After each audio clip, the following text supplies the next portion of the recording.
Hi, my name is Anna Wojciuk, and I would like to encourage you to read our article, How Can You Help Us, Mr. Darwin?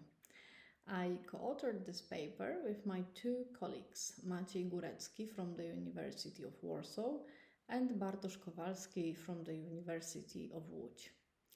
In the article, we study Chinese social Darwinism from the end of 19th and beginning of 20th century, and we study it as an international thought.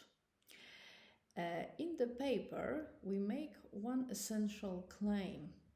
We argue that it is to understand the role of social Darwinism in that very turbulent period of Chinese history is very important for both explaining Chinese behavior at the beginning of 20th century, but it's also very critical to explain contemporary Chinese foreign policy.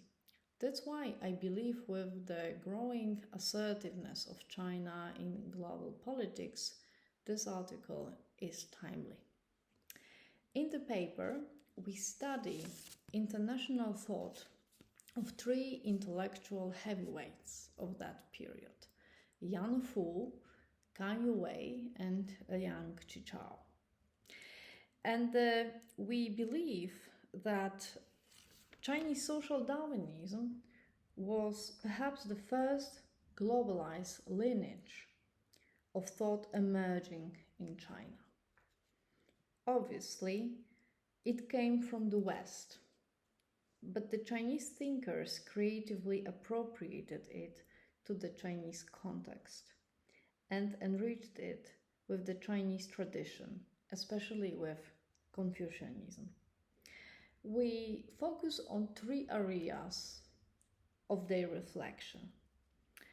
Firstly, we look how they put struggle and survival in the center of their international thought, with the slogan, "Only the fittest will survive," being perhaps in the center of their imaginarium of world politics.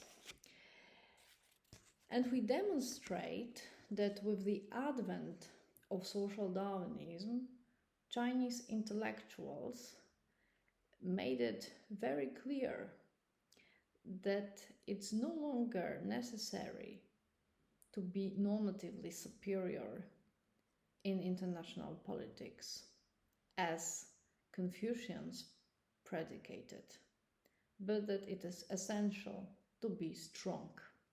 That power is in the center of world politics. The second area we look at is the collective aspect of Chinese social Darwinism, which somewhat distinguishes it from its Western predecessors. We show how Chinese social Darwinism studied relations and evolutions of large social groups, nations, races, tribes. And as a third area, we look at institutions which they thought were necessary to produce the power of the state, especially institutions such as bureaucracy, effective fiscal apparatus, military, and education. In the paper, we make it very clear that this intellectual tradition became a very popular one and that it went far beyond narrow circles of elites typically interested in foreign policy. Chinese social Darwinism, for more than 1 decade, maybe 2 decades, became a truly popular discourse on international relations. And as such, it played a very important role. It firstly allowed the Chinese to normatively consolidate against the Western pressures, but it also served as a legitimization for domination over other large social groups.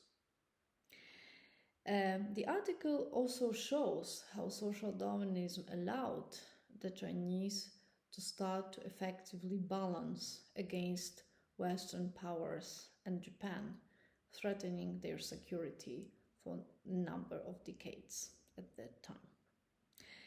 I believe this article brings an important contribution to the literature on globalization, on international thought, and also to the literature on Chinese international thought, its history. Once again, I encourage you to read our paper. Enjoy.